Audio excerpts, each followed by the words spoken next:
სამცხე-ჯავახეთის სახელმწიფო უნივერსიტეტის ფოლკლორული ანსამბლი თამარიონი გალა კონცერტისთვის ემზადება. 20 წლის იუბილეს ჯგუფის წევრები 14 მაისს აღნიშნავენ. მესხეთის სახელმწიფო დრამატული თეატრის სცენაზე თამარიონის პირველი და მომდევნო თაობის წარმომადგენლები ხალხურ სიმღერებს შეასრულებენ და მაყურებელს ანსამბლის შექმნის ისტორიას გააცნობენ. ღონისძიებისთვის მზადება უკვე მიმდინარეობს. თამარიონის წევრები ხელმძღვანელთან ერთად რეპეტიციას სრული დატვირთვით გადიან. ამ დროისთვის ანსამბლი რესპუბლიკური და საერთაშორისო ფესტივალების ლაურეატია და მრავალგზის გამარჯვებული. გასვლითი ტურებისა და საუნივერსიტეტო ღონისძიებების გარდა იგი მონაწილეობას ახალციხეში განხორციელებულ თითქმის ყველა ღონისძიებაში იღებს. როგორც მისი ხელმძღვანელი ზაზა თამარაშვილი აღნიშნავს, თამარიონი 1994 წელს უნივერსიტეტის რექტორის მერაბ ბერიძის ინიციატივით შეიქმნა. თავდაპირველად მასში 14-მდე გოგონა მღეროდა. შექმნიდან 1 წლის შემდეგ 1995 წლის 18 მაისს მაშინდელი თბილისის სახელმწიფო უნივერსიტეტის ივანე ჯავახიშვილის სახელობის მესხეთის ფილიალის სააქტო დარბაზში მათ პირველი სოლო კონცერტი გამართეს,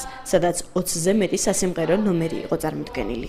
არ დარჩენილა საქართველოს მასშტაბით დიდი სცენები, სადაც თამარიონი არ გამოსულა. ეს იქნება ოპერისა და ბალეტის თეატრის სცენა, ეს იქნება ფილარმონია, ეს იქნება სპორტის სასახლე, ეს იქნება საქართველოს სხვადასხვა კუთხეები, ბათუმის თეატრის სცენა, რომელშიც ძალიან ხშირად ჩავდიოდით, ასევე ქუთაისში, თელავში.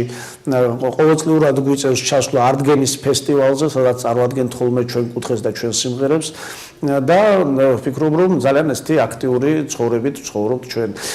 საკმაოდ დიდია გავლილი გზა და ვფიქრობთ, რომ რაღაც გარკვეულწილად მოხდება ასახვა ამ ჩვენი ცხოვრებისა, ამ ჩვენს საღამოზე და იქნება ძალიან საინტერესო მომენტები ასევე ჩვენ ანსამბლთან დაკავშირებით. არაერთხელ სატელევიზიო გადაცემა გაკეთებულა, მრავალ ადამიანს მოუქცევია ჩვენი ანსამბლისთვის ყურადღება და ვფიქრობ, რომ ეს ასახული იქნება ამ ჩვენ საიუბილეო კონცერტზე.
მოგესალმებით ძვირფასო ტელემაყურებლებო, დღეს წარმოგიდგენთ კიდევ ერთ პროფესორს, ბატონ ნუჩა ბლუაშვილს. მოგესალმებით ბატონ ნუჩა, ჩვენი პირველი კითხვა ასეთია. ბატონ ნუჩა, რამდენი წელია, რაც ახალციხის უნივერსიტეტში მუშაობთ? ახალციხის უნივერსიტეტში მე 93 წლიდან დავიწყე მუშაობა, მაშინ როცა ჩემი საგანი, მაშინ პოლიტოლოგიას ვკითხულობდი, უკვე მესამე კურსიდან იკითხებოდა და მესამე კურსელები გაჩნდნენ ახალციხის უნივერსიტეტში.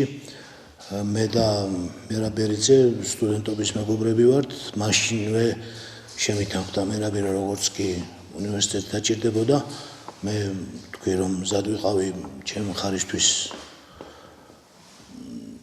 ყველაფერი გამეკეთებინა და როგორც კი დაჭირდა, მის მერე აქავარ მცირეოდენი შესვენებით, როდესაც სხვა თანამდებობებზე მუშაობდი სასკოლო ოლქის სამმართველოს უფროსთან განათლების სამინისტროში, პატარა შესვენება მქონდა, დანარჩენ დროს აქ ვასწავლი. როგორც ვიცი, თქვენ გაქვთ სამეცნიერო ნაშრომები და რას გვეტყვით ამის შესახებ? ჩემი სამეცნიერო ინტერესების სფერო არის საქართველოს უახლესი ისტორიის პერიოდი და მაჰმადიანი მესხების პრობლემატიკა თავიდან ბოლომდე ამის თაობაზე საკმაოდ ბევრი მაქვს ნამუშევარი მესხეთის სახელოვანი შვილები ასე ეწოდება წიგნს რომელიც ქართულ და რუსულ ენებზეა და რომელიც განკუთვნილია სწორედ იმ მაჰმადიანი მესხებისთვის რომლებიც ბრუნდებიან აქ რათა ისინი გაეცნონ ნამდვილ ჭეშმარიტ ისტორიას თავისი ხალხისას და მიიღონ სწორი შესაბამისი გადაწყვეტილება მათ აქვს ძალიან მცდარი წარმოდგენები საქართველოს თავიანთ ისტორიაზე როცა ისინი მოდიან ფიქრობენ არიან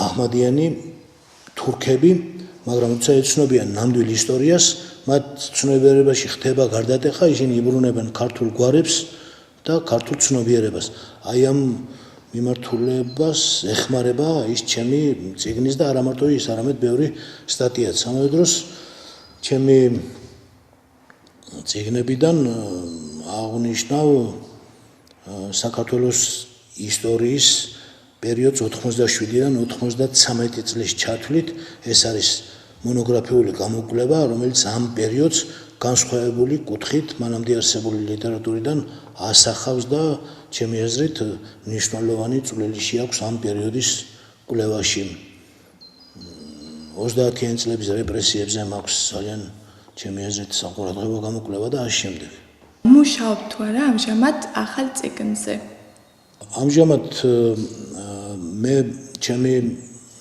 ამოცანა 87 წლიდან დაწყებული ისტორია 93 წლის ჩათვლით გამსახურდიას სიკვდილით, გარდაცვალებით თუ თვითმკვლელობით დავრდება და 2003 წლამდე ისტორია დავწერო, მოვიტანო აქამდე დანარჩენი პერიოდი და ამ პერიოდზე შეიქმნას ფუნდამენტური მონოგრაფიული გამოკვლევა. არის ცალკეული რაღაც ნარკვევები, მაგრამ არა ისეთი, რომელიც მთლიანობაში ერთ სტრატეგიულ ხაზს ასახავდა და ასახავდეს და ჩემი გამოკვლევა სწორედ ასეთი მინდა რომ იყოს. ახლა ინტენსიურად მუშაობ მასალების მოძიებაზე პერიოდული პრესა არის ძირითადად არის სხვა მასალები რომლებსაც ვკრებ და შემდგომ ეტაპზე ალბათ ამას დაჭირდება ფიქრობ 2 წელი მაინც რომ ეს ამ გამოკვლევა მიიღოს დასრულებული სახე. რამდენად საინტერესოა თქვენთვის ამ რეგიონში მუშაობა? ეს რეგიონი ჩემი რეგიონია, მე აქ დავიბადე, 17 წლამდე აქ ვიზრდებოდი. აქ არა მარტო უნივერსიტეტში მუშაობდი სამხარეო აპარატშიც 1 წლის განმავლობაში, შემდეგ 5 თუ 6 წელი მუშაობდი სასკოლო ოლქის სამმართველოში და ძალიან საინტერესო პერიოდი, ძალიან მძიმე პერიოდი მუშაობისათვის, ამავე დროს ძალიან საინტერესო. სამმართველოში მაგალითად ჩემს წინაშე მივედი თუ არა 3 ძირითადი ამოცანა დაისვა. ეს პირველი იყო უაღრესად კორუმპირებული ატმოსფეროს განმუხტვა, რომელთაც მოწამლული იყო მთელი განათლების სფერო რესპუბლიკაში და არც ჩვენი რეგიონი იყო გამონაკლისი. მეორე იყო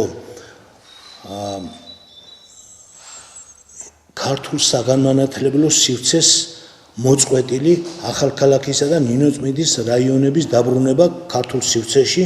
ისინი მთლიან გაყვალული ჰქონდათ გზა გიომრისკენ და ერევნისკენ, იქიდან ჩამოქონდათ ყველაფერი. ჩვენი სამინისტრო ვერ კონტაქტობდა მათთან და აი ამ პერიოდიდან დაიწყო ეს ამოცანა და მესამე ამოცანა იყო ქართული ენის სწავლების გაუმჯობესება არაქართული ენა ოსკონაში, პირველ რიგში სომხურ სკოლებში. ამ ორი ამოცანიდან, ბოლო ორი ამოცანიდან ორივე მეტნაკლები წარმატებით იქნა გადაწყვეტილი, ძალიან კარგი ურთიერთობა დამყარდა ახალქალაქთან, ნინოწმინდასთან. ასევე როცა მე დავიწყე ქართული ენის სწავლების პროგრამის განხორციელება 38% იყო ქართული ენის მასწავლებელთა შორის არაქართულ სკოლებში უმაღლესი განათლების მქონე. მე რომ დავტოვე, უკვე 62%-მდე იყო დღეს გაცილებით უკეთესი მდგომარეობა არის ამ მიმართულებით. 14 სკოლა იყო ისეთი, რომელშიც საერთოდ არ ისწავლებოდა ქართული. არ გაუვლია, ასე ეწერათ ატესტატში. იქ ყველგან ქართული ენის მასწავლებლები გავაგზავნეთ და мотивაციაც ეხლა დღეს გაცილებით მეტია ახალქალაქში, ნინოწმინდაშიც, ხოლო ახალციხეში ორი რუსული სკოლიდან ერთი ფუნქციონირებს და ისიც სულ ზღაპარს, სულ 190 მოსწავლე ყავს რუსულ სექტორზე. ეს იმის ნიშანია, რომ ქართულისგან მობრუნება ნელ-ნელა ხდება ყოველგვარი ძალდატანების გარეშე, ნებაყოფლობით და ეს პროცესი ასეც უნდა გაგრძელდეს. არანაირი ძალდატანება აქ არ შეიძლება. ამდენად ჩემთვის ეს მშობლიური რეგიონია, მშობლიური რაიონია და ორი თან საქართველოს ისტორიისთვის მესხეთს განსაკუთრებული მნიშვნელობა გააჩნია, როგორც ჩვენი სახელოვანი მეცნიერი ალექსანდრე ფრონელი ამბობდა, მესხეთი საქართველოსთვის იგივეა, რაც საბერძნეთი მსოფლიოსათვისო. ამიტომ ამ რეგიონში მუშაობა ერთი მხრივ საპატიოა და მეორე მხრივ ძალიან მნიშვნელოვანი. და ბოლოს რას უსურვებთ და ურჩევთ ჩვენს სტუდენტებს? სტუდენტებს და საერთოდ ახალგაზრდებს ურჩევ, რომ აირჩიონ სპეციალობა თავიანთი ნიჭისა და უნარის მიხედვით. არა სავალდებულო უმაღლესი, თუ გააქვს აკეთ მიდრეკილება ინტელექტუალური შრომისკენ, კი ბატონო, მოდი და უნივერსიტეტი, ჩვენი უნივერსიტეტი ყველასთვის ღია იქნება და კვალიფიციური ლექტორები შეასწავლიან მათ ისტორიას, მაგრამ თუ არა გაქვს ამის ნიჭი, ჯობია იმ სპეციალობას გაყვე, სადაც შენი საქმის ნამდვილი პროფესორი იქნები. ნებისმიერი სფერო საპატიოა. ეს უნდა იცოდეს ყველამ, ხოლო ვინ ჩემოვა აქ, კეთილი უნდა ინებოს და უნდა ისწავლოს, იმიტომ რომ პატრიოტიზმი არ არის მხოლოდ ლიტერატურული ყარცის გამოცვლა. პატრიოტიზმი არის ის მოვალეობის შესრულება, რომელიც შენ გეკისრება. შენ სამშობლოში უნდა იმუშაო და შენი ცოდნით წინ წაწიო შენი ქვეყანა და თუ უცოდინარი გახვალ აქედან მარტო დიპლომი გექნება, არანაირი ცოდნა, არანაირი ხეირი შენ ქვეყანას ამისგან არ ექნება. ამიტომ ეს იქნება ფორმალური პატრიოტიზმი. აი, ამას უსურვებდი. დიდი მადლობა ბატონო უჩა და წარმატებებს გისურვებთ.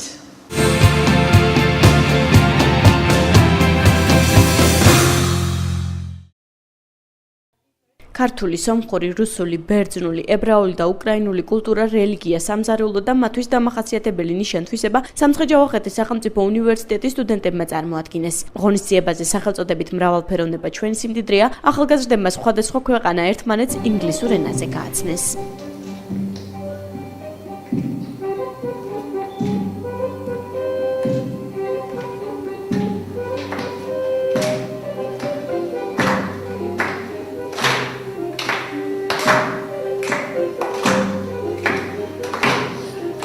დღეს სამცხე-ჯავახეთის უნივერსიტეტში ჩავაწერეთ ღონისძიება, მრავალფეროვნება ჩვენი სიძლიერეა. ძალიან საინტერესო ღონისძიება გამოვიდა, იმიტომ რომ მონაწილეობას ეღებულობდნენ ყველა ეროვნების თითქმის წარმომადგენელი, რომლებიც ცხოვრობენ ახალციხეში და იმედია, რომ მომავალში გავაგრძელებთ ასეთ ღონისძიებების ჩატარებას. ეს ღონისძიება, რომელსაც ქვია მრავალფეროვნება ჩვენი სიძლიერე, მომზადდა პროექტ ტემპუსის ფარგლებში, დუითის ფარგლებში და ერთი თვის განმავლობაში ვემზადებოდით იმასაც, რომ გავაკეთებინე ეს ღონისძიება, მოვამზადეთ თითოეული ქვეყნის კულტურა, ტრადიციები, ცეკვა და ასე შემდეგ. ყველამ წარმოადგენთ 6 ქვეყნის ტრადიცია და დაგვეწრიან ლექტორები და ძალიან საინტერესო გამოვიდა. ინგლისურენოვანი ღონისძიება საერთაშორისო პროექტის ტემპუსის ფარგლებში გაიმართა. იგი მიზნად მრავალეთნიკური განათლების მიღებასა და მულტიკულტურულ გარემოში ახალგაზრდების აღზრდას ისახავს. სამცხე-ჯავახეთის სახელმწიფო უნივერსიტეტში პროექტი 4 მიმართულებით ხორციელდება. პედაგოგიური მიდგომები, ბავშვთა უფლებები, ეთნოსი და ისრაელისა და საქართველოს კულტურა. ამ საკითხებზე უმაღლეს დაწესებულებაში სხვადასხვა აქტივობები ხორციელდება. გარდა ღონისძიებისა, უნივერსიტეტში ღია გაკვეთილიც განხორციელდა, სადაც პედაგოგიური მიდგომების პილოტირება მოხდა.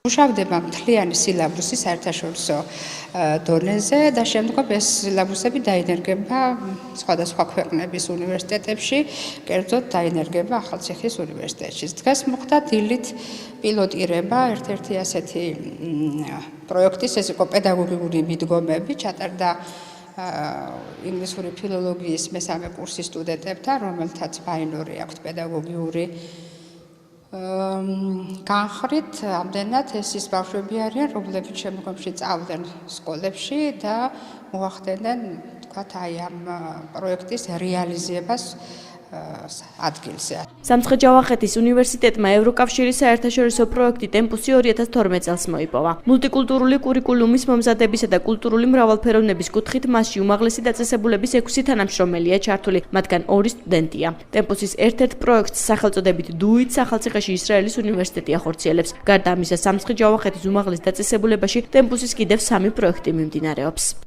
თვითონ ამ პროექტში 2 სტუდენტი ყავს ჩართული ჰუმანიტარულ მეცნიერებათა ფაკულტეტის, ისინიც ამზადებდნენ სხვადასხვა აქტივობებს და ძალიან მნიშვნელოვნად მიმაჩნია, იმიტომ რომ ჩვენი რეგიონი არის მულტიკულტურული რეგიონი და თუ აი ამ კუთხით ვიმუშავებთ, მით უმეტეს, როცა პრეტენზია ჭდება ქვეყნის მიერ ევროკავშირში შესვლაზე, იქ აუცილებლად გვჭირდება ეს რაღაც კულტურული ინტეგრაცია და მე ვფიქრობ, რომ პოლიტიკური თვალსაზრისითაც თვითონ ჩვენი უნივერსიტეტის ახალგაზრდული მიდგომის თვალსაზრისითაც არის ძალიან მნიშვნელოვანი პროექტი და ეს არის ძალიან წარმატებული. პროექტ დუითის ფარგლებში 26 მაისს სამცხე-ჯავახეთის სახელმწიფო უნივერსიტეტში მეოთხე საერთაშორისო კონსორციუმი გაიმართება. ახალციხეს 35-მდე პროექტის მონაწილე, მათ შორის ისრაელის, ჰოლანდიის, ავსტრიისა და გერმანიის წარმომადგენლები ესტუმრებიან. პროექტი 2015 წელს დასრულდება, მის ფარგლებში კი ბოლოს საერთაშორისო კონფერენცია ისრაელში ჩატარდება, სადაც მონაწილეობას სამცხე-ჯავახეთის სახელმწიფო უნივერსიტეტის სტუდენტები და თანამშრომლები მიიღებენ.